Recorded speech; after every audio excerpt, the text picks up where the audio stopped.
specifically that makes you the best person for this job? Thank you, Julie. Thanks for being here. Thank you to the Debate Commission, as always, and Mr. Miller. I look forward to a productive discussion. I think more importantly than anything, after this week, with the whole entire family going down with the flu and the back and forth, I want to thank my wife in particular. This role takes on a lot, and it takes on a lot from the family, and this has been definitely a week to tell her thank you. The reason is very simple. When I first ran, I said, see, three very simple things. Be a part of reversing debt culture, support defense in Hill Air Force Base, and be an optimistic conservative voice for the next generation. The only way to do this is through the Ways and Means Committee, which I fought incredibly hard to deal with both major debt drivers and what the economy needs when all of these tax provisions expire next year. My support for Hill Air Force Base is rock solid, and when there was a leadership spot open up, I decided to take an optimistic, win the future type of message to my colleagues, and they responded in a positive way, and it was elected me into the first time in Utah's history to have a Republican in House leadership. I will always be focused on the reality of this job, and I look forward to continuing that on with my constituents. Thank you, Mr. Moore. Mr. Miller, you have 1 minute. Do you need me to repeat the question? Nope, I'm okay. I'm also very grateful to be here. Thank you, Congressman Moore, for being here. There's one thing that I have that Blake doesn't have, and I am the middle class. A lot of the inflation and a lot of the problems in D.C. affect the middle class the most. And I'm not going there to enrich myself. I'm going there to push policies that will affect us in positive ways. I'm not going there to say that I'm going to reduce the deficit and then vote for every spending bill in front of my face. We need real change in D.C., and we need it right now. We'll save rebuttals until we get into the question phase. Let's move on to the next question. Thank you both for your opening remarks there. Hill Air Force Base, and Mr. Miller, you will have this question first. Hill Air Force Base is a major employer in the 1st District. If elected, how would you work to ensure current residents of Utah are prepared to fill the skilled workforce needs of Hill Air Force Base? Mr. Miller. So we need to embrace Hill Air Force Base. It is vital for the 1st District. And as far as filling the skilled needs for Hill Air Force Base, there's a lot of college programs and stuff that help with that. I know Utah State and Weber State University have several programs that are geared towards helping those in that community. And I hope to promote a lot of growth with Hill Air Force Base, but along with that growth, we need to help control our military spending. And so that's one thing that I hope to implement. We're spending way too much, and yeah. Mr. Moore, same question. Hill Air Force Base. This has been an absolute top priority for us for my entire time back in Washington. Some of the three most important things to do is to make sure that we fund the programs that exist there. The Sentinel program and the F-35 program, or the first operational wing of the F-35, the 5th generation fighter pilot. Fighter strike force that exists there. Those are bringing in significant, strong jobs that are bolstering our economy here in Utah. But there's one third thing that really goes unnoticed is my introduction of the 180-day rule. It will be a repeal of the 180-day rule. And what it does is, this is an arbitrary number and an arbitrary time limit that we've decided shouldn't even be there, and we just keep doing waivers for it.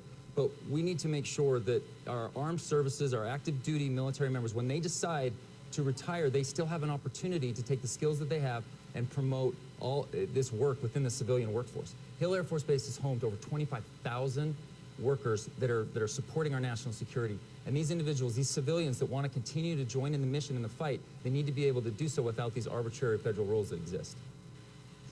Mr. Moore, the next question goes to you. The IRS also employs a sizable workforce in Ogden in the 1st District. How do you plan to forge relationships with the IRS? Right, so I'll show up. I've done town halls with folks at the IRS. There's a lot of debate that's been going on since the Inflation Reduction Act was implemented by sort of Democrat rule. When you have one-party control in Washington, D.C., you can vote on a bill that is party line only. It's called budget reconciliation. And President Biden enacted 2 of these. One was the first one that was the worst possible thing for our middle class and lower income Americans, and that was the American Rescue Plan. The second was Inflation Reduction Act. These are party line votes. They don't even have to go through the filibuster in the Senate, and they've wreaked havoc on this.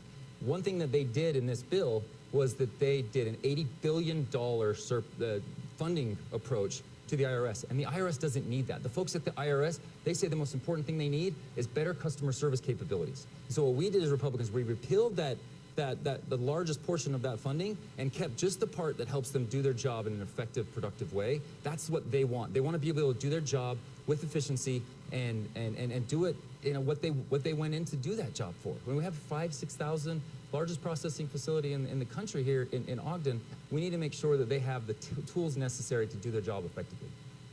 Mr. Miller, same question to you. Yeah, do you want to repeat the question? Happy to. The IRS also employs a sizable workforce in Ogden.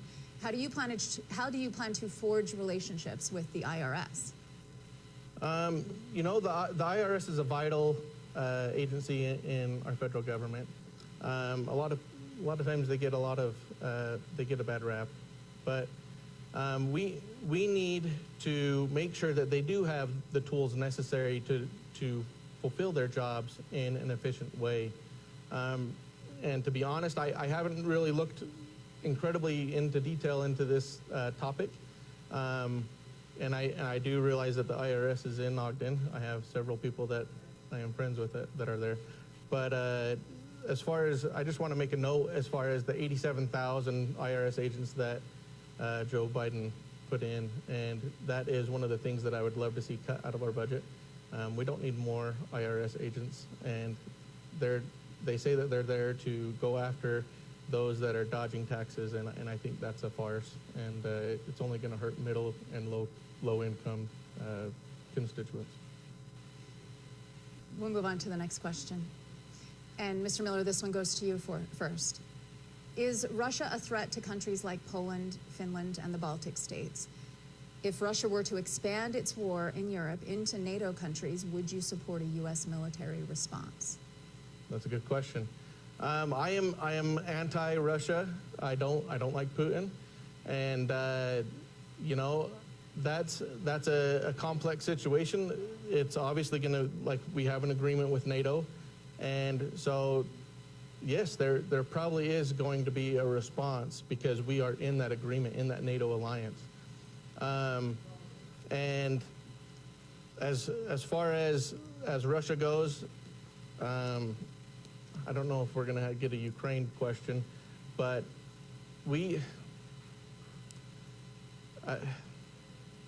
yeah, I'll just end it with that. Thank you. Mr. Moore, would you like me to restate the question? If Article 5 is breached and Russia were to invade one of our NATO allies, we would respond. We will respond, but we will be putting American lives at risk in that situation. We need to do everything we can to deter that from happening. The cost associated with going to full-scale war with Russia is far worse than anything we've had to do today. Now, but here's the thing that people are not understanding about this whole concept.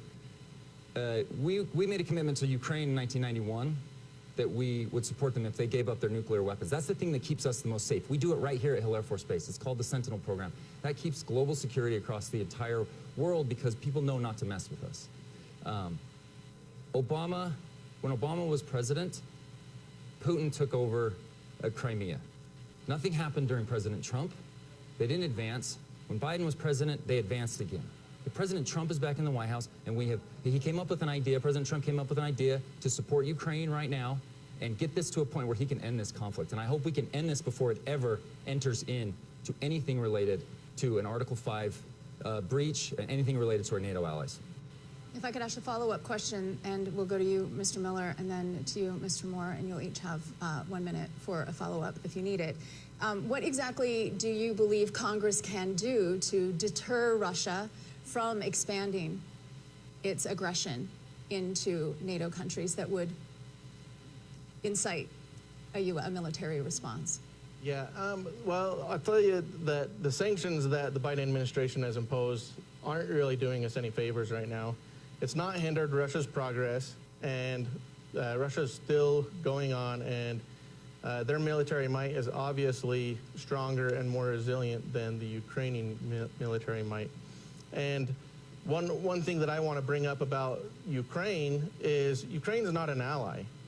So, and what is the end goal with Ukraine? Why do we keep funding the Ukraine war?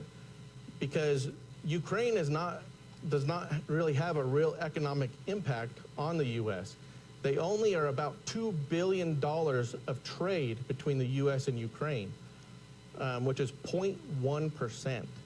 So Why are we so invested in Ukraine? And I want to ask Congressman Moore, where are we getting the money to fund the Ukraine war? Mr. Moore, starting with the follow-up question, what can Congress do? What can the United States do to deter Russia? Largely what I had just expressed. You can't deter Russia without keeping them from invading and taking full control of Ukraine. That you don't get to have it both ways in this situation. Russia could easily take their tanks and walk into Kyiv. And I hope that no American, no matter where you feel about our support for Ukraine, I hope we all can agree that we do not want to see Vladimir Putin and Russian tanks entering into Kyiv. Right? And if you don't want to call them an ally, great. That's your point. They're not a NATO ally, but they are fighting for their own democracy. When you have private, personal conversations with people that have been there, Senate President Stuart Adams in particular, who's okay with me sharing anything related to this, to seeing the children that are being abducted and killed and taken back to Russia to be re-educated. Like, they're fighting for their own democracy, and we have supported them with less than 0.2% of our GDP. And we've galvanized NATO, we've galvanized our European allies to do the lion's share of the humanitarian work, and our job was to provide lethal aid for them to be able to fight back. When they're willing to fight for themselves without putting a single American life at risk, we're able to deter them from doing this. To your exact question, we can deter them if we're willing to support them. It cannot be an endless war, though. That's why I talk about getting President Trump back in the White House. He has, I believe, the capability to end this conflict. Thank you. Mr. Miller asked you a question, so I'll give you 20 seconds to respond, and then Mr. Miller, we'll come back to you for some time to rebut here on this, and then we'll move on to the next question. He asked, where would the money come from? Where, if we're going to continue, if deterring Russia requires continuing to support Ukraine militarily to prevent Russia from taking Ukraine, where does that money come from? Right. What I'm strongly concerned about, and I'll take most of my questions from you, Ms. Rose, today. What I'm concerned about mostly, though, is what it would cost us if you let Putin walk into Ukraine and you let Russian tanks enter in Kyiv, and then it breaches Article 5 of our NATO treaty. The cost will be astronomical. And most of all of this money is supporting jobs here back in the U.S. that we can provide them, simply lethal supply. And part of it is actually in a loan package that President Trump came up with this idea. Mr. Miller. So he talks about protecting democracy. And, you know, it's not our job to protect democracy all around the world. If that were our job, we would be bankrupt. And we are bankrupting ourselves doing that. And also, he mentioned children getting abducted. Well, what about the funding that he's contributing to along our southern border, where children are being rented and abducted, and they're being abused and brought into this huge migration crisis on our southern border? We're going to get to the immigration question, so let's move on to the next question. But just here. as he brought up something, I have absolutely no idea what he's talking about with funding that I've supported. That's completely out of... So one thing you're going to always get from me is the reality of this job. And it's unfortunate because there's so much spin and so much political rhetoric that gets spewed. You will always get reality out of me, as I mentioned in my opening statement. There will be rhetoric and there will be reality. And to me, that is what I will always get. I have no idea what the gentleman's talking about. Thank you. We're going to address immigration in just a moment, so if you'll bear with me here, let's move on to the next question. And this question goes to you, Mr. Moore, first. If elected, you would likely be part of a very narrow, either majority or minority, yes, we will, in a closely divided Congress. How would you work in that situation to the benefit of a second district? Would you be open to compromise? Second district, you mean first district, right? So you're talking to the about benefit of the first. Talking about Northern Utah. To your yeah, it's been very difficult. It's been the 118th Congress has been unique, as we all have been able to see and watch. So being in a narrow majority is tough, and you have to work really hard at building relationships, establishing trust. And when there was a seat open up, I disagree with why there was a seat in leadership opening up last fall. When there was a seat that was opened up, at first I was reluctant to it because I was joked with my chief of staff, like, why in the world would I run for leadership? Don't you see what they do, the leadership around here, as we just vacated a speaker, and basically the first time in history.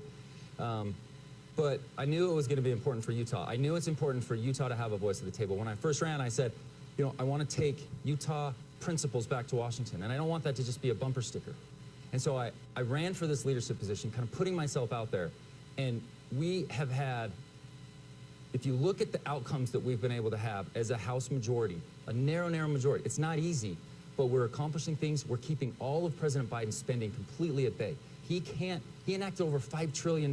My time is up, and hopefully we'll get a chance to talk more about this. But you have to build relationships, and you have to stick together as a team. Sometimes we do it, and we haven't done it in some other times. Thank you. Mr. Miller, you'll have an additional 10 seconds here for your response. If elected, you'd be part of a very narrow majority or minority in Congress. How will you work to the benefit of the 1st District, and will you be open to compromise? Yeah, a lot of that deals with inflation and voting for these spending bills. Congressman Moore talks about voting against funding Biden's agenda, but yet look at what he's voted for as far as spending bills. All of them. All of the omnibus and minibus bills. He's funded Biden's agenda. So I know that it's going to be really hard and difficult if I were to get into Congress. You know, I'm not running to be part of the uniparty or the establishment. I'm running to be different and to make a difference and not to enrich myself.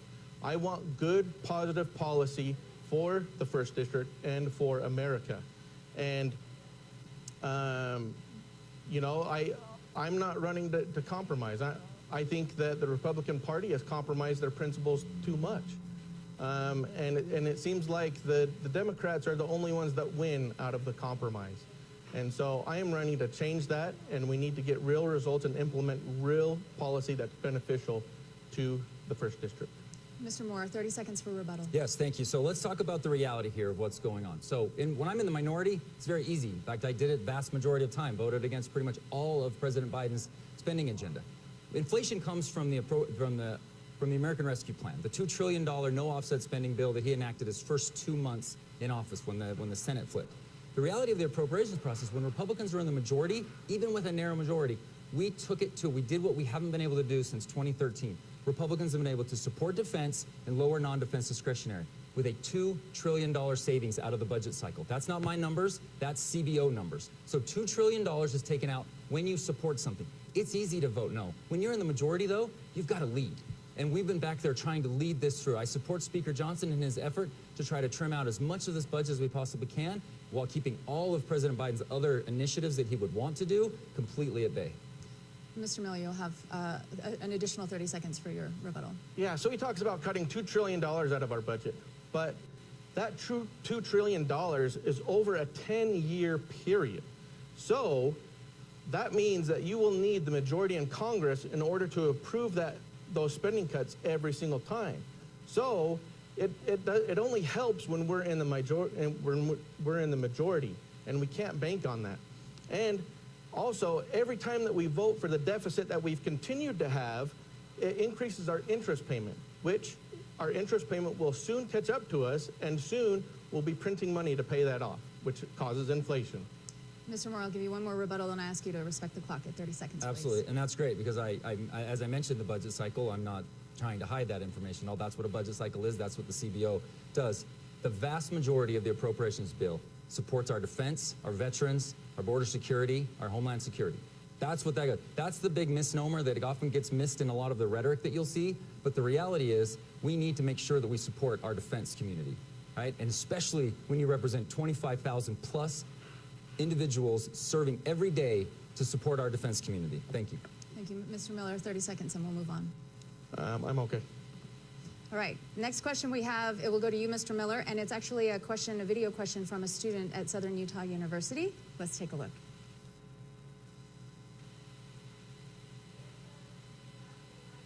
Hi, I'm Abby Bidon. I'm a student of political science, sociology, and law at Southern Utah University. My question for you is, there's been recent discussion in the media about whether or not Election Day should be a national holiday so more people could vote. What is your stance on this issue? Thank you. Mr. Miller, to you. I love this question. Thank you so much for asking it. And yes, I think that the first Tuesday in November should be a national holiday, and it should be one that Americans get off. I feel like ever since the universal mail-in voting has been implemented, there has been fraud, despite what the media might tell you. And so we do need to secure our elections. We do need voter ID when we vote, and we need to help safeguard our elections to make them more secure. Mr. Moore. Yes, I love the idea of a national holiday for this. It's an important thing. It is something that could I think get a lot of broad bipartisan support, and so agree with the question. And the thing that, one of the very first bills. So when you have a chance to serve in Congress, this is not something I understood right away, but before I got there, your first 10 bills called HR 1, 2, 3, 4, all the way through 10. That tells you what the priority is. Republicans, when we got the majority, was energy, was immigration and border security, and then it was our HR 3 was tax reform. We have a very important year in 2025 with regards to all of the President Trump signed into law tax provisions in 2017. Those are going to be expiring next year.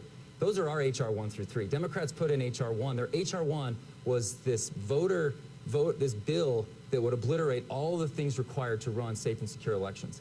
And that was something that I was very strongly against. And if they get back in the majority, I assume it'll be their HR 1 again. Thank you. Let's talk immigration, gentlemen. Congress has been unable to reach immigration reform, an agreement on immigration reform for decades at this point. A comprehensive, negotiated, bipartisan reform package was defeated earlier this year. What would you do to address the immigration issue? Would you support bipartisan legislation to solve the crisis? And this first question goes to Mr. Moore. Thank you. So the most important thing that we can be doing on our immigration right now is to enact HR 2. Senator Schumer is obviously not going to do it, unfortunately. We've given him every opportunity that he had. Fortunately, there are also a handful of Republicans that were unwilling to support it as well. Back last September, I believe it was, and it actually lost us some leverage. Those are the downsides to being in a narrow majority, is we didn't have the leverage to be able to get this across the finish line. But Senator Schumer's had the chance to do it. The whole talk about bipartisan legislation regarding immigration, most everybody actually agrees with it. We know we need to fix a lot of our visa programs, our H-2A, H-2B. We have workforce needs here that could easily be filled by these. But unless you do the border security apparatus first, remain in Mexico, end catch and release, fix the parole authority, you will only invite more border or cartel activity at the southern border. And that's what's been going on at this crisis over the last 3 years. That's what we're trying to do. You have to deal with border security first, and then come on board with a merit-based immigration reform program that a lot of people already agree with. So that's the reality of this one. Mr. Miller, and you'll have an additional 10 seconds. Yeah, I also agree with HR 2, the Secure the Border Act of 2023. That was legislation that I would also support. I'm not here to compromise on the Democrats' immigration policies. I think what the laws that we have in place right now are the laws that we need to continue. And we just need to enforce the law. And so Mr. Moore, or Congressman Moore, talked about he didn't fund the border. Well, he voted for HR 4665, which talks about migration and refugee assistance, which was it was in the billions of dollars for funding for migration assistance. And so, yes, he is funding Biden's border policies. And not to mention, he also voted for the omnibus bill, which also furthered Biden's agenda. But we do need, one thing that Congressman Moore forgot to mention is we need to finish the wall. We do need the border wall. And it is a huge safeguard as far as illegal immigration. Thank you, Mr. Moore. 30 seconds for rebuttal. Right. Again, the omni that he mentions, again, is the appropriations process. And Republicans, being in the majority, led that process. We got the best deal that we could possibly get. We haven't done what we did since Republicans were in control of Congress in 2013 to support defense and lower non-defense discretionary. We need to make sure that we at least provide some security to our border agents right now, and we don't want to make them go to work without getting paid. That's the part that I think I'm going to disagree with my challenger here on. Mr. Miller, yes, 30 seconds. Yeah, in the omnibus bill was chocked full of foreign assistance. And that is exactly what we need to get out of our spending. We don't need to be borrowing money from China to go and spend it in some foreign nation. That is exactly what we need to get out of our budget. And one thing that I would love Congressman Moore to answer is what was the most let's see, how do I want to word this? What was the most negative thing that we passed in the omnibus bill? He talks about positive, but what's the negative? What did we compromise?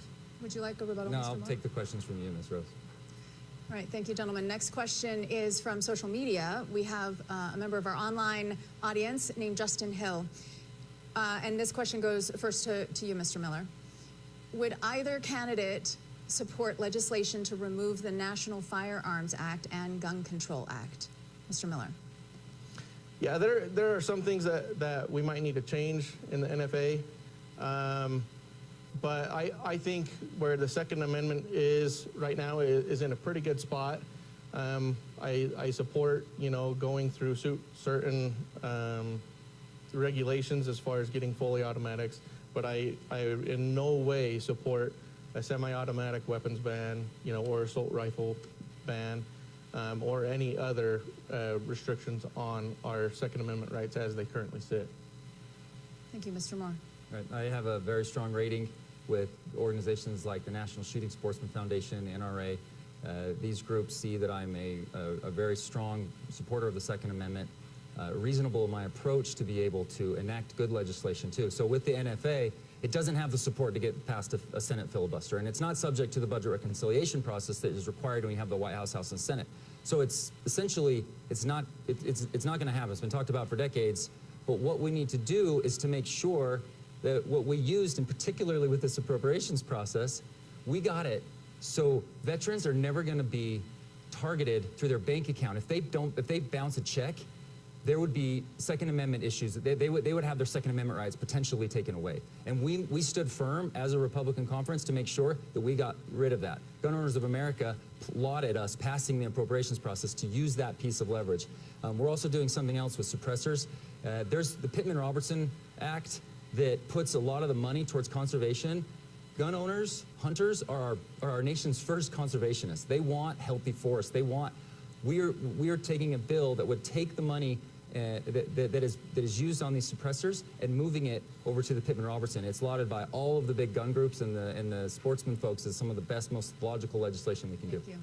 Thank you very much. We have now reached the halfway point of the debate featuring Republican primary candidates Paul Miller and Blake Moore in District 1. Once again, I'm Julie Rose, and we encourage you to submit your questions during this live broadcast. Use the hashtag UTDebates on social media. Now let's return to the debate. You've both mentioned large bills, omnibus bills, and we have seen many very large bills covering an array of issues, both budget and issue bills in Congress. If you agree with the majority of the policies in a bill, but disagree with some parts, would you vote against it or vote in support as a compromise? How do you draw that line? Mr. Moore, we'll start with you. Thank you. This is a question ultimately about leadership. I would say that Speaker Johnson has done the yeoman's work to take over where we were last fall. And even he would say, I don't support every single thing that was in the annual appropriations process. But what we did with the annual appropriations process was make sure that we supported defense. We gave the biggest military pay increase that we've been able to do. We're working on some for some of the younger, newer airmen and other enlisted folks as we approach the next cycle for FY25. But when you're in the majority, you get an opportunity to lead. And if there's something to quibble about, you do everything you can to be able to remove that piece of legislation. Oftentimes, what a lot of the rhetoric gets spewed about is early in the process. You have to advance some of these bills, but once it goes through the conferencing, it will be taken out before the final passage. And so a lot of the rhetoric gets spewed about something that's early on in the bill, and as you move it along the process, it ultimately gets removed. We know it's going to get removed, but again, you can't control all of the false narratives that go out there, but what you can do is make sure that you're reducing spending at every turn that you possibly can and using every piece of leverage. Thank you. Mr. Miller, to you, would you like me to repeat the question? Sure. We have seen very large bills covering an array of issues, both budget bills, issue bills in Congress. If you agree with the majority of the policies in a bill, but disagree with some other parts, do you vote against it? Do you vote in support as a compromise? How do you draw that line? And you're welcome to take 5 extra seconds. Yeah, that's the thing. What is a deal breaker? What is a deal breaker? One of the bills that Congressman Moore voted for was the National Defense Authorization Act of 2023, where it entered women into the draft. So if that's not a deal breaker, what is a deal breaker? We need to get a lot of this foreign assistance out of our debt, like I had said previously. And we need, you know, and all of these have been agreed upon by the Republican conference in the House. We need single line veto item power. We need to debate each appropriations division individually. And we need ample time to debate and vet these spending bills. And that process is not being entertained. And so every time that they bring a spending bill to the floor, it's always 24 to 48 hours before the spending expires, resulting in a government shutdown if they don't vote for it. So if they're always going to, and my opponent has always said that he will not vote against a spending bill if there's a government shutdown tied to it. So if they're always going to use this process, he will never vote against spending. Mr. Moore, 30 seconds for rebuttal. Once again, never said that, but my challengers can say whatever they're going to say. They have to grab at straws, and that's just the game that we're playing in this world of politics. The key piece here, so government shutdowns. Have they ever solved our debt? No. I don't want to go to a government shutdown, but we use as much leverage as we can before that moment happens. But if we're ready to go and stand firm on something, which we weren't before this appropriations bill, because we were getting what we required back last summer, was to increase defense and lower non-defense, that was a significant win for us. Mr. Miller, yes, 30 seconds. Yes, Representative Moore did say that he would not vote. He wouldn't vote against. Never. He said I would never vote against. He would not vote against a spending bill here, because if he's going to make accusations, we need to make sure that we're very clear about what I would do. I would absolutely go to a government shutdown if the Republican conference is united in getting us out of that shutdown. But if we're fractured and we already got what we required of it, then going to a shutdown would be arbitrary and it would be for political points, which I'm not back in Washington to do. Let's let Mr. Miller respond. Thank you. Happily. So he had a town hall at the Hill Air Force Base Aerospace Museum, and he talked about a government shutdown has never resulted in decreased spending. So I will not vote against a government shutdown. And so if you're never going to vote against a government shutdown, then congressional leadership will take this abusive process and shove it down our throats every single time. It's time that we start voting no, time to get all of the rules that we've already agreed to in the Republican conference in the House, and not suspend the rules every time that there's a spending bill. You'll each have 30 more seconds to do rebuttal if you'll respect the clock. Thank you, Mr. My Moore. challenger brought up something earlier that I actually already highlighted about kind of the rhetoric that gets spewed about if it's in the bill very early on. When we're in the minority, this was something that happened back in the 117th Congress, which we've already been through a whole election cycle about, was the women in the draft clause. I voted against that. I voted against that provision. The bill passed because Democrats put it in there, and then we had it removed during the conferencing process. It's very simple, but I'm not going to stop our support for our military because of one provision that we know is going to be removed before we vote on the final bill. That's the rhetoric. Again, what you have to deal with in this role, but it is what it is, and I just want to make sure that I'm very clear about that. Thank you, Mr. Miller. And this is his reasoning for funding Biden's agenda as well. So you can vote against it in an amendment, but you don't have to vote for it in the end. And yet he'll vote for it in the end every single time, furthering Biden's agenda, furthering the left's agenda. And so if you're not ready to say every single time. Please wait until he finishes. But if he got 10 says more every seconds. single time, and I have We'll a track record over 3.5 years of voting against virtually all of Biden's major spending and appropriations bills in my first term. Please except wait for when the I'm rebuttal, in the majority, Mr. Moore. I will support our speaker if we can drive this agenda forward. Mr. Miller, please go ahead and finish. Okay, I will correct that. Yes. Since they've been in the majority, he has funded Biden's agenda. Okay, that's probably accurate. Not necessarily, because Biden wouldn't want to put parity between he would want to put parity between defense and non-defense. I'm just being accurate. I committed to my constituents that I will be about reality and not rhetoric, and not lies, and not the false narratives that get spewed in this crazy world of politics. But I get why they exist. But I want to be very clear. Biden's agenda would have put parity on defense and non-defense. And what we did is we increased defense and lowered non-defense discretionary. That's not Biden's agenda. And the CBO director even admitted that to us in our committee hearing. We're going to move on. Mr. Miller, do you have 15 seconds more that you'd like to say without making additional accusations that will continue this? Yeah. And so that's the thing. And you asked this question earlier, when is the threshold of when do you vote on a spending bill? You know, what are we going to compromise? And that's the thing, I'm not here to further Biden's agenda or the left's agenda. Like, we need to stop compromising. We agree on that. Thank you both. Moving on to the next question, and I believe it is Mr. Miller that will have the first response here. The personal income tax cuts passed by Congress in 2017 will expire in 2025. Do you favor the extension of those cuts? Why or why not? Yes, I absolutely do, because it helps the middle and low income families in the district.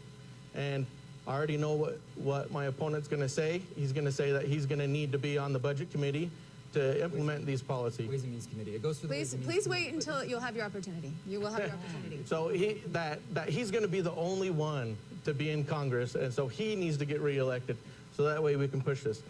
The Speaker of the House will find somebody else that will also vote in favor of these tax cuts, and so which they are important. And you know, tax cuts for middle-income or middle-class Americans is very important, and we need to protect those.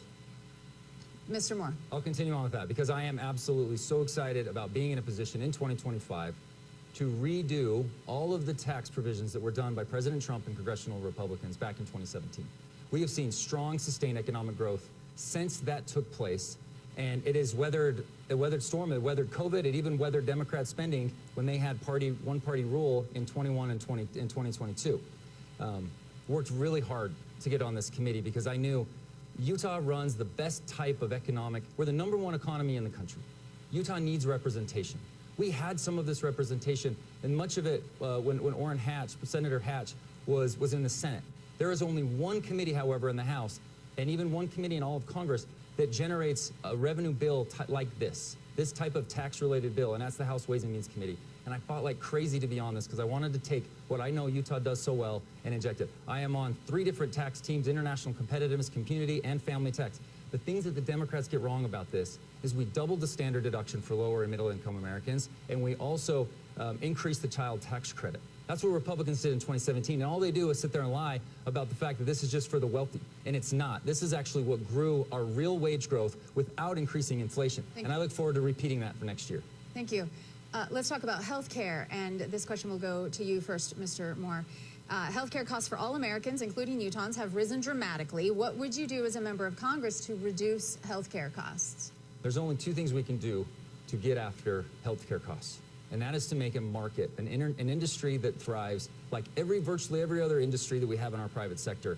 Healthcare has never, and for as long as I can remember, and as long as I've been alive, as long as we've been alive, we have never had a healthcare market that's focused on 2 things: transparency and competition. And you think about that. You have the choice as a consumer to make decisions virtually every day. When you go to the grocery store, which tires you're going to go put on your car, what you do with regards to even we're going to talk insurance because it's health related, your car insurance. You get a chance to identify what's going to be cheaper, what's going to be not. We don't have that in this system. So this year, the Ways and Means Committee and the Energy and Commerce Committee, they have joint jurisdiction over healthcare. I sit on the health subcommittee, and what we're doing is we're able to take out a lot of the glut, and it even ended up being a very bipartisan approach to a lot of the process that goes on with respect to filing a claim and everything that's related with insurance. The second thing is quality measures from CMS. They're absolutely horrible and archaic. We've got a bill that will address that. And then getting these 2 provisions, transparency and competition, are huge for this market. And the only thing that will save and reduce costs, instead of just otherwise you just finance it a different way, right? You got to be able to actually deal with the root cause. Yes. Mr. Miller, same question. Yeah, so I know that we've implemented regulations as far as transparency of costs and for competition, to promote competition. But I think this is one industry that the federal government needs to have less regulation in. And we need to not always turn to the federal government to solve all of our problems.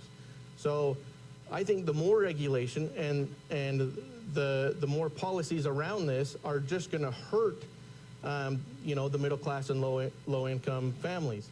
And it'll result in more reporting and more resources that are devoted to that. And so it'll just increase the cost of our health insurance. If I could ask a follow-up related to Medicare. Trustees of the Medicare Fund predict that it will become insolvent in 2036. How would you shore up Medicare? Again, this will go to Mr. Moore first. How would you shore up Medicare, and are you interested in cutting benefits to beneficiaries? This year, the House Budget Committee passed what's called the Fiscal Commission Act, and it was it's an attempt that's been in the works for a while and we passed it out of committee, and it's actually getting held up right now. It's unfortunate because we know that Senator Schumer, Majority Leader Schumer, won't necessarily take it up, but we want to continue to promote the good process that this would create. Medicare and Social Security will run insolvent in 2033. Actuaries differ plus or minus two or so years. At that point, all of the folks that are on these programs will have a 24% immediate cut. That's already in law. So when Democrats say, don't touch Social Security, and they write ads about this, and they attack our members from all over the place, they don't hit me, they hit areas in like California and New York that give us the majority in Congress. It's completely disingenuous, because if we do nothing, we will actually be facing a massive shortfall. And so we need to do the Fiscal Commission Act, which will put the best minds together, and it will actually create, it comes up with the recommendations, but it forces us to vote on it. It's not just a pie in the sky, these are good ideas. It will actually force Congress. It's the catalyst that we need to actually get something done on here, and it will be the best thing for our entire debt. Thank you. Mr. Miller, would you like me to repeat the question? No, I got it. Thank you. So as he talks about the Fiscal Commission Act, that deals a lot with reporting. So reporting is good, but if you're already voting for our federal runaway spending, like what good does a report do for you if you're still going to vote for that spending? As far as Medicare goes, we need to filter out some of the waste. There's a lot of waste in Medicare and improper payments, which is another bill that my opponent proposed. And so we need to filter out the waste and the improper payments and get it to be a more well-oiled machine. And I know that there's going to be experts in the field, doctors and administration in the healthcare industry that we're going to have to get a hold of and devise a data-driven plan to help Medicare run more efficiently, because the government is not very good at running efficiently. Mr. Moore, 30 seconds. Thanks. I just want to clear up. I think my challenger is talking about the fiscal state of the nation, which is my bill, which we did pass out of committee, and that is a reporting requirement that will take place. That's not the Fiscal Commission Act. So these are two very, very different bills. Just wanted to make sure that I clarify that for the record. Fiscal Commission is a commission act that will get us to be able to deal with our major debt drivers. Our major debt drivers, again, our three biggest budget line items are Social Security, Medicare, Medicaid. Defense is now becoming lower on the list. We're spending less on defense than we ever have as a nation, and the interest that we're paying on our debt from the decades before that. So again, very important to be clear, fiscal state of the nation is my bill, very supportive of it. It has strong support, but the Fiscal Commission Act is the bill that I'm talking about as the catalyst. Thank you. Thanks Mr. Miller, 30-second rebuttal. Yeah, that was an error on my part. And he talks about, our discretionary spending being 23% of the budget, and guess what? That is only going to decrease because of all of the interest that we're paying on our debt. So right now we're $1 trillion in annual interest, and by 2028 that's projected to be $1.4 trillion. So the longer that we go on and don't reduce our spending substantially, then our discretionary spending will just keep looking smaller and smaller. It'll go to 22, 21, 20%. It'll keep shrinking. And so it's still vitally important. It doesn't matter what kind of spending we're talking about. It's all important. Mr. Moore, 30 seconds. Somewhere here, because he's absolutely right. It's 23% of our spending. You can't solve the major debt drivers with only dealing with 23% of our spending. That's all we vote on in Congress. So I established, and with the Americans for Prosperity group came to me and said, hey, we love your voice on this. We want you to be the lead on this particular bill, called the Comprehensive Congressional Budget Act, would force us to vote on the entirety of everything. I'm not scared to take a Medicare and Social Security or those type of votes. But if we only deal with 23%, we'll never get out ahead of our debt issues. And with that 23%, Republicans in the majority found a way to trim out $2.1 trillion over this budget cycle. It was a significant win, and we've got to go tackle the major problems in our budget. Thank you. Mr. Miller, you have 30 more seconds if you'd like. Yeah, I think I'm okay. Like I said, we're getting somewhere. We're seeing the entirety of the budget, and we've got to be able to go after all of it, not just the small portion. We have about 5 minutes left in the debate before we get to closing arguments, so we'd like to get through a couple more topics. Next on the list is abortion. The Dobbs case. In that case, the U.S. Supreme Court returned the regulation of abortion to the states. We have seen also recent debate that there should be federal legislation on this issue. Would you support legislation that allowed abortion up to 15 weeks? Why or why not? Mr. Miller, you go first. So as far as abortion goes, I will not vote for a 13 to 15 week ban on abortion. No, abortion needs to remain in the state's power. You know, it goes through, you know, the federalism rules, and so I would be voting against that. As far as my position, as far as abortion goes, I'm pro-life, and as far as a national abortion ban, I would actually be in favor of a national abortion ban. I know that's not what you're asking, but if we look back and you know, say we're just after the Civil War, was the Emancipation Proclamation good legislation? Well, yes, it was. Why? Because all men are created equal. Well, aren't all babies created equal? If life begins at conception, isn't that a baby? So that is my reasoning behind it, but I don't think that this will come up in the next legislative session. Because you forewent a few seconds earlier, let me just get a bit of clarification so that we're clear on this. Would you vote in support of a federal abortion ban, or would you not? Yes. You would. Thank you. Mr. Moore, you have a minute. Thanks for clarifying, because I was confused with that too, because he said he wouldn't, and then he said that he would. Look, House Republicans are not going to bring this 15-week abortion limitation, ban, whatever you want to call it, up. President Trump has indicated that he would not support this. What I am fully supportive of right now is for every state to look at what Utah is doing, where we support women that are going through and families that are going through difficult decisions. I've never had to face this. I could never understand fully what we would be going through, but Utah is making it very clear that we support life, and we want to make sure that there is a deterrence from, you know, what existed during Roe. And that's what's so beautiful about Dobbs. I get a little emotional about this because when they were making the arguments for Dobbs, I was flying home and listening to the arguments while I was going to go see my baby who had just been born. I missed his birth when I was back in Washington, D.C. And we need to make sure we do everything we can to protect the sanctity of life.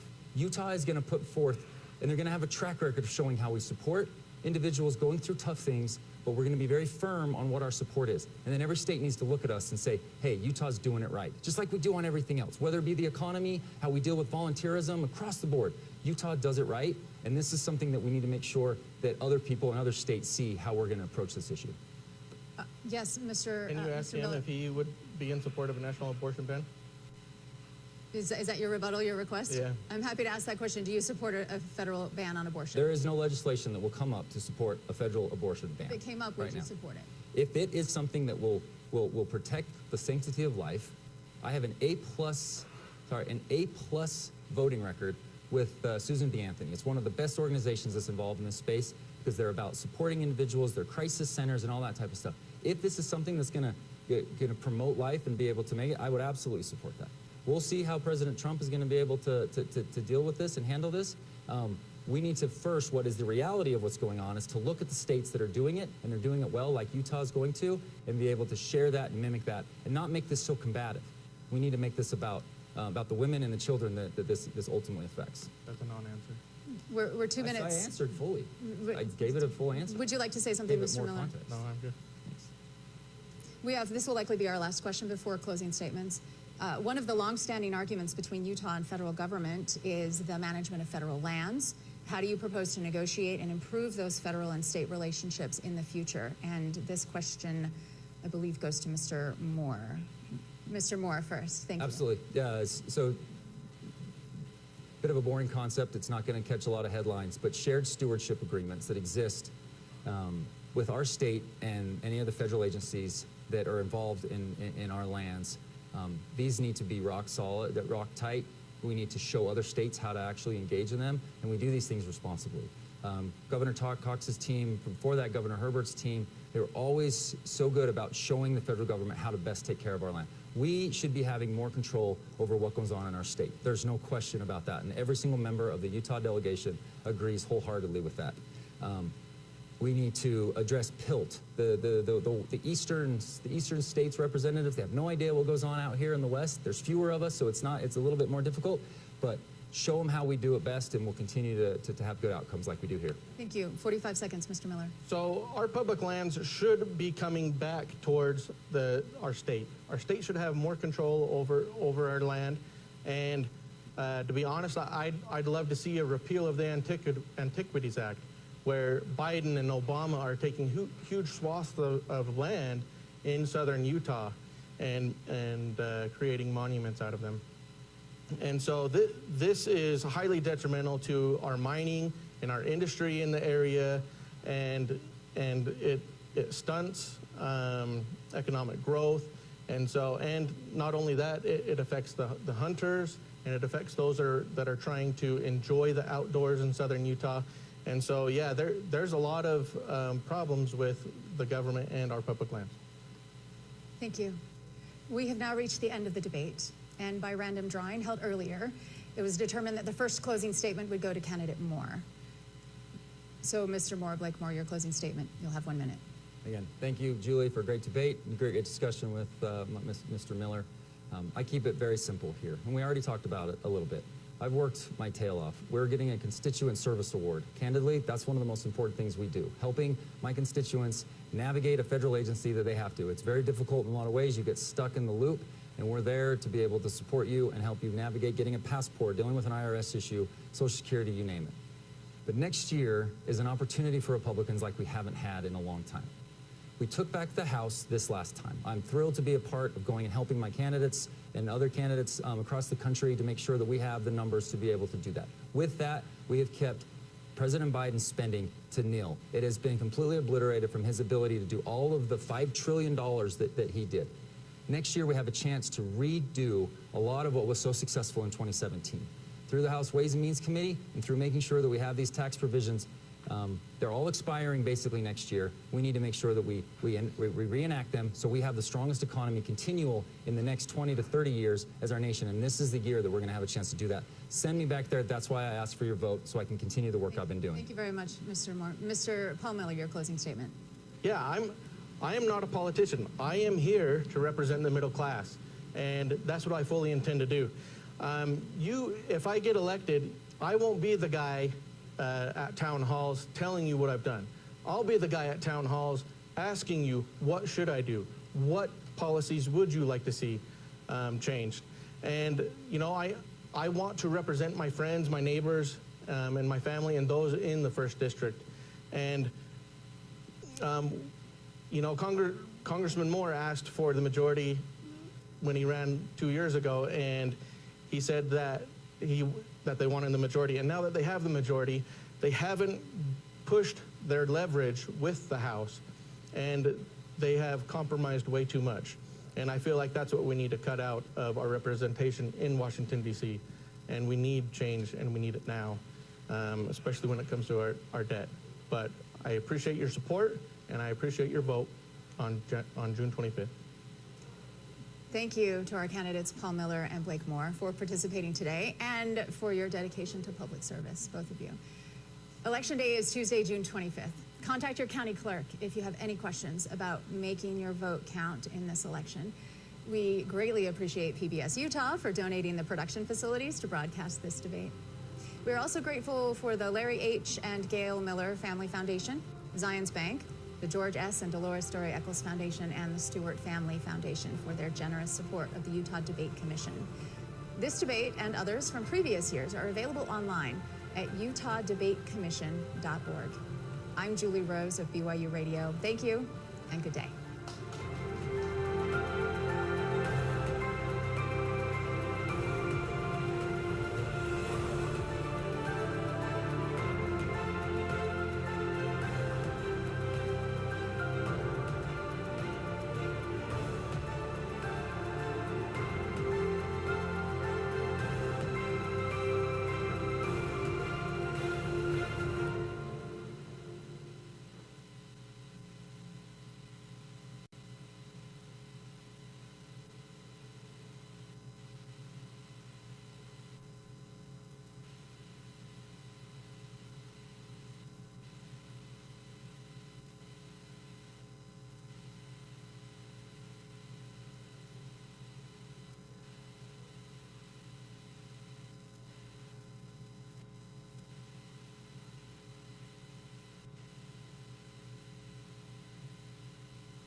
turn that up?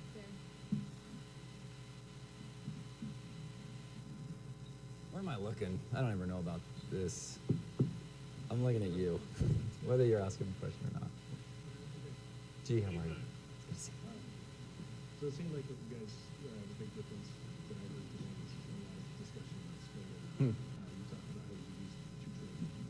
I would imagine that you're still $3 trillion. Yeah. So his point, I think, is that you're voting for these bills, or I think you are voting for these bills. Win in the majority. Yeah. So is that going to continue?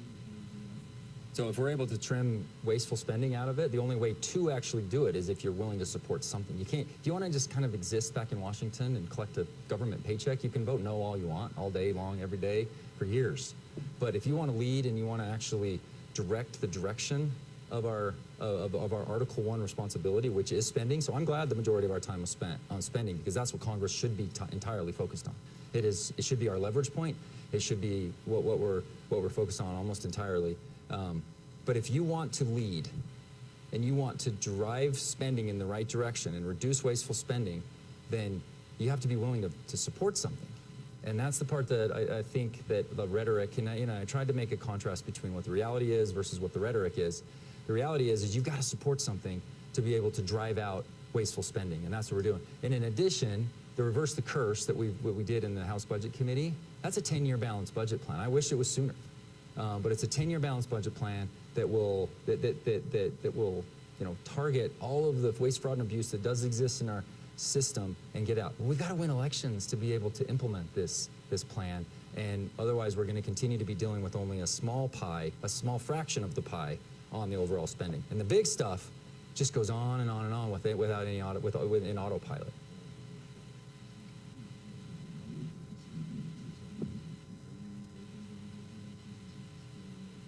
So it has to be on the table. Everything has to be on the table, and that's what the Fiscal Commission Act was designed to do, was to put everything on the table. A very Reagan, Tip O'Neill type of style to address the potential shortfall. We have 8 years before our Social Security recipients all of a sudden wake up and 24% of their, what they're expecting is gone. And unless we're willing to address it, and it's not even affecting those that are in retirement right now.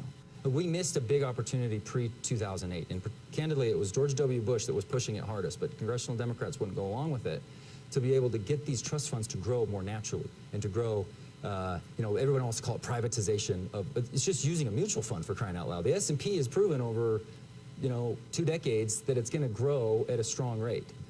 If we don't have that, we don't have the strong economy, we might as well take advantage of that. He wanted to do that. We would have prepared for 2008 better. Not the Great Recession. That's when baby boomers started to retire. So you have to be willing to talk Social Security. You can't be scared of a Democratic ad that's going to come blast you for this. And I've talked to a lot of reporters about this. I've been willing to open. That's 75% of the budget. And if we're unwilling to address that, all we're going to be dealing with is our office supply budget. We're not going to be dealing with the major pieces. And so I'm game. I'm game for anything.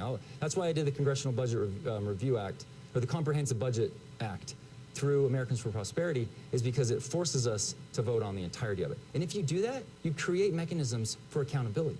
Right now, we don't vote on any of this stuff, so there's no way to reform the programs until something catastrophic happens, like it's going to happen in the early 2030s, and then it'll be like this, late-night deal between leadership, and we figure it out. I want to get out ahead of that. That's what I'm working on. That's why Ways and Means. That's why Budget Committee. I love it. I'll talk about this stuff all day long. I probably bore a lot of people with it. But I appreciate you focusing on some of the most important realities that we have. Well, let me try to pin it down a little bit more on it. I mean, you say it has to be on the table. I mean, if you're going to make it solve elections, Yeah, absolutely. So Yeah, you'll have to adjust the age. You'll have to look at the benefits that you're giving out. You have to look at revenue. You have to look at caps, right? You have to look at the entirety of it to determine what's healthy for our economy and what's capable. Look, we have a demographic problem in our country right now. We're losing the ratio that we had when we established Medicare and Social Security, and they are what? The worker to beneficiary ratio. And the beneficiary ratio is growing because we're having an aging population and we don't have enough in the workforce. So if you look at my debt and deficit task force, I created this right as I first got into Congress. It's a group of economists and lawyers and business owners, primarily from the Ogden area. One of the first paragraphs that we have in that thing is to talk about participation rate. And if we can grow the participation rate by even a small percentage, we we bolster what's going into the economy to be able to help that potential shortfall. My kids cannot expect the same program that exists now. And we just did Secure 2.0. I won't belabor it. Secure 2.0 should add about 5 extra years of someone's savings for their own retirement. We need to be doing it more personally, and we did that by the Secure 2.0. If you're paying your student debt down, you get to actually, you can have your company contribute on your 401k of your behalf. You don't have to do the match. You pay your debt down, your company can contribute. That's gonna help 5 years, over 5 years, over someone's career. That's a significant higher amount in their 401k. There's a lot of talk about, even moving that up the chain a little bit so we can, the child tax credit's great, but we should be shoring up people with 529 plans and all those opportunities. So there's a lot of really good private sector opportunities that didn't exist when Social Security was created in 1935 that now exist, that we can be more thoughtful and smart about how we go about doing it. But not if we don't get to vote on it. Not if we just every year only vote on the appropriations process and, anyway, I belabor that a little bit, but that's what I'm back there to do, and that's what you have to do through the Ways and Means Committee. Thanks for getting today. How do you feel about your performance? I love it. I enjoy it. I'm always want to be here to be able to clear up any and he was willing to admit that he miscommunicated several things. And so I'm here to make sure that my constituents know the reality over the rhetoric. And I love to be able to do that. I felt like I was in a lot of control today, felt like I had a great performance. We're doing really well in this election cycle. Excited for June 25th, excited to go help some other of my colleagues after that as we lead up to November to be able to maintain the majority. That's going to be first and a big, strong priority of mine once we get through this primary season, is to make sure that we have that. We have big things that we can accomplish in the 119th Congress. So I felt like today went great. I enjoyed being here. I appreciate the debate commission. They run a very good, these are great questions. It's respectful. There's a good tone, and we can actually debate the issues, and it's not about a lot of the nonsense you see in politics these days. Okay, one last question. We're going to get started with the topic. If you get elected, what are your top 3 priorities? You can be very specific about what you want to chase down. It will come as no surprise that I've talked a lot about 2025. If we have the White House, House, and Senate, we have an opportunity to do what we didn't do back in 2017. All we did was tax reform. So first priority, I know we can get this done, is to reenact, re-engage, re-up, make permanent what we can, the Tax Cut and Jobs Act. There's a lot of provisions in there that are strong for our economy. We need that. We need a strong economy more than anything. That's what's going to be our most important piece about debt. Getting after the major debt drivers too, using the budget reconciliation process for some of this entitlement piece, and actually making these programs exist and have a strong future. And then continue to be a strong supporter of defense. We have a lot going on in the world, and Hill Air Force Base is at the heart of all of it. Whether it be in Europe, the Middle East, or over in the South Pacific, we have our men and women from Hill Air Force Base. We just got an award. The 388th just got an award as a fighter squadron. This is big news. It's really exciting to see.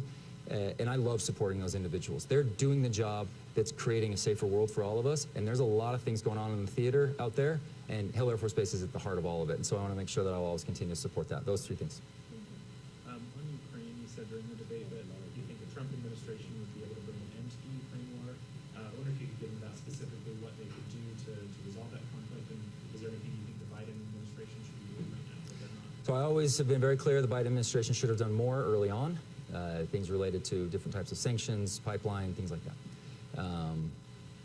Biden administration continues to do just completely nonsensical things with the looming ban on LNG exports. I mean, it makes absolutely no sense. Why would we make a European ally have to choose between U.S. LNG or potentially Russian LNG or natural gas? I mean, it's beyond me. I can't understand it, and I don't think any Democrat can actually, they don't get pinned down on this. But they can't defend it either. I'm hopeful that if we were to see a Trump administration, we could end this conflict.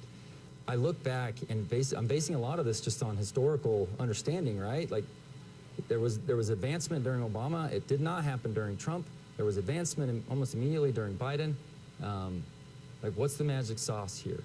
What can we do to create an end to this conflict? I don't know what those negotiations are. It's not my place to say, but there's a lot. Is it NATO? Is it not NATO? Is it where's the line in Donbass? What do we do about Crimea? So a lot of talk here. We need to make sure that, that Ukraine has a stronger future. I think that President Trump would be a much better commander-in-chief on this particular issue than President Biden.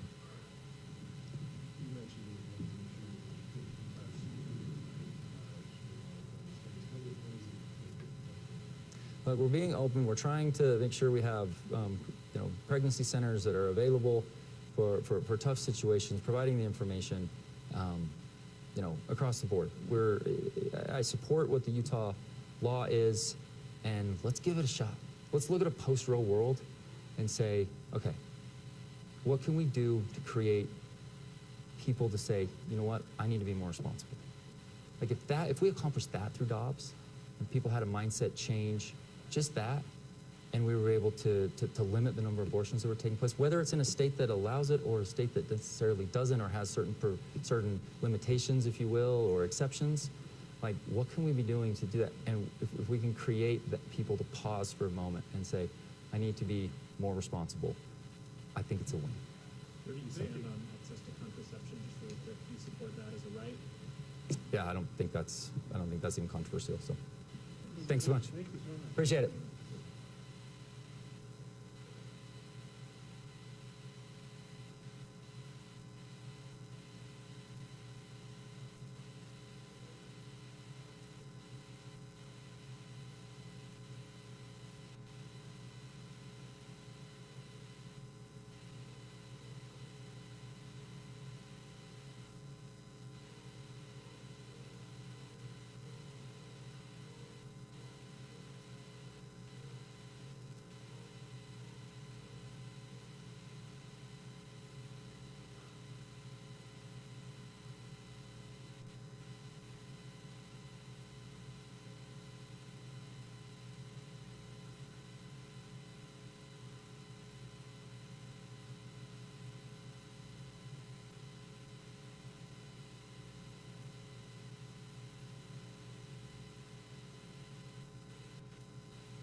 Yeah, I referenced the wrong bill. But yeah, I think I did really well, and I think I addressed like his voting record, especially as far as spending goes. And, and that's a big part of my message and what we need to change in Washington, D.C. But yeah, I think it went pretty well. Do you expect your messaging to resonate with the folks that district as well? Oh, I hope so. And I hope to find out positively on June 25th.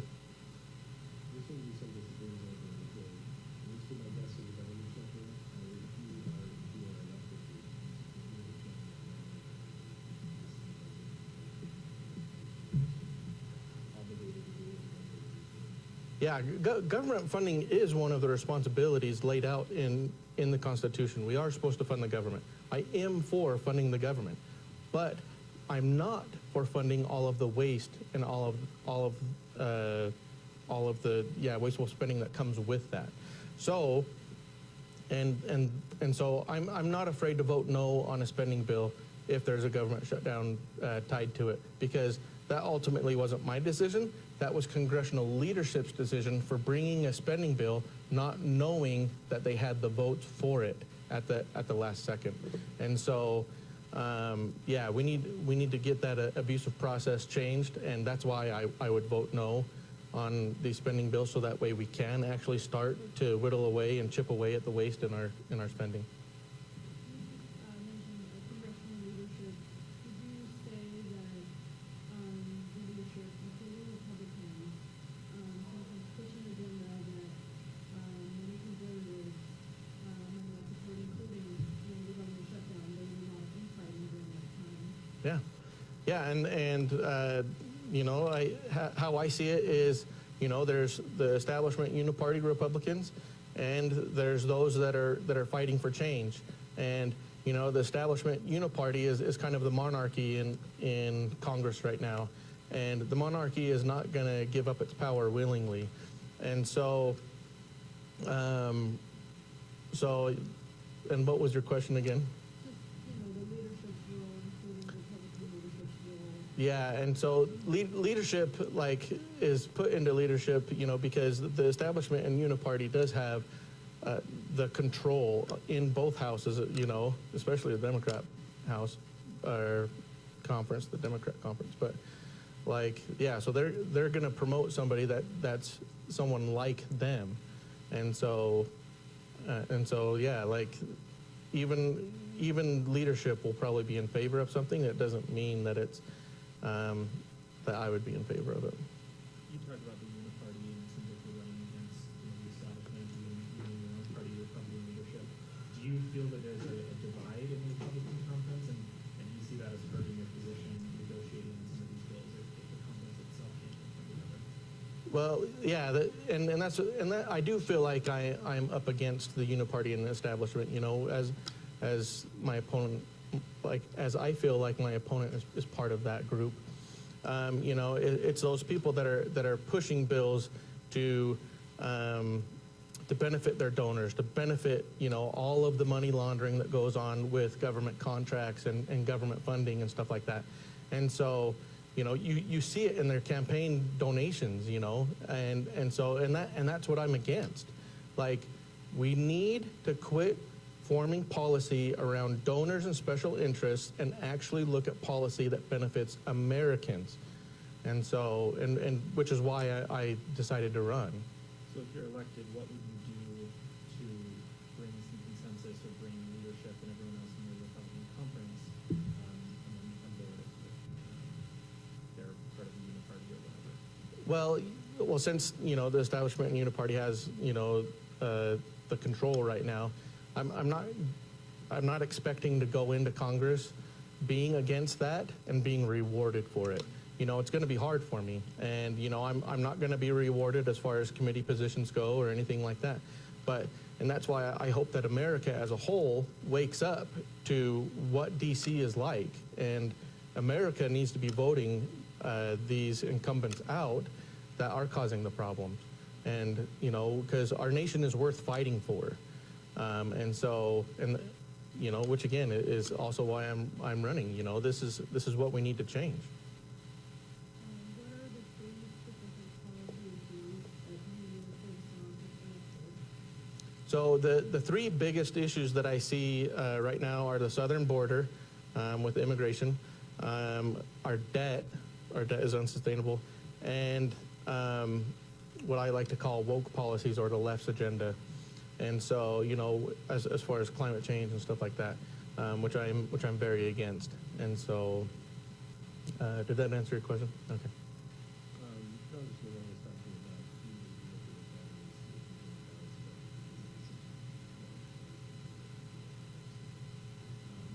Would you be supportive of the government?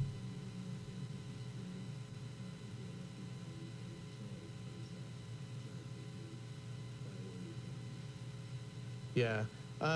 So, and that's the thing, like, and unfortunately, if you look at the debt statistics, you know, like we're 35 trillion in debt, 1 trillion in annual interest, and a debt to GDP ratio of 124%.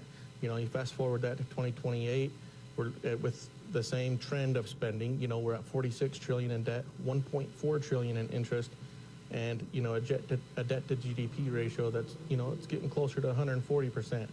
So this is very concerning, and it's very concerning, you know, considering our economy and the U.S. dollar And so, like, nothing is off the table as far as looking at what we need to change. For Social Security, there was a policy that was proposed that we, reduce the benefit or the inflation of the benefit by 7%, and that would make Social Security more sustainable. And then that way it doesn't, Social Security doesn't become insolvent in 2034, and then that way there still is a benefit later on. And as far as Medicare goes, there is waste in Medicare, and so, and I don't know the full details of that. That's going to be, talking with a lot of leaders and experts in that field.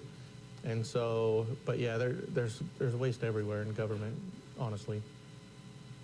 Talking about Ukraine, it seems like you and the congressman kind of differed on the approach to spending there. I just wonder, do you think it's in America's, in the U.S.'s national interest to see a free Ukraine, to see Putin defeated? Oh, I would love to see Putin defeated. And is it in America's best interest? Yeah, it probably is. But should we, be funding the war for it? No. We shouldn't be borrowing money from China to fund some other country's war. Like, we have our own problems here at home. As like I said with the debt figures, we don't have time to keep throwing out money and trying to solve the world's problems by throwing money at it. And so, and that's, what we need to get out of in Washington, D.C. Would you say that's just lower on your priorities then? Because it seems like if it's something that is in our best interest, it would be something worth spending a little bit of money. Is it just the amount of money is too high for you, or you don't think we should be spending at all on Ukrainian defense? Well, so I think that we need to push Ukraine to get a peace deal with Russia, which is, Trump's policy, let's stop the killing, let's stop the conflict, and I've heard that Ukraine has had several opportunities for a peace deal, but the U.S. and the U.K. have prevented them from fulfilling those peace deals. And so why are we stopping that? And what is the end game of Ukraine? And that's one thing that politicians in D.C. can't answer. They don't know what the end game is. But Ukraine's not particularly winning this war. And so we can't go and fund another 20-year war like we did with Afghanistan, And so that's the concern. Like, we don't have the longevity financially to keep throwing money at this. Well, that's good. Thank you. Okay. Thank you.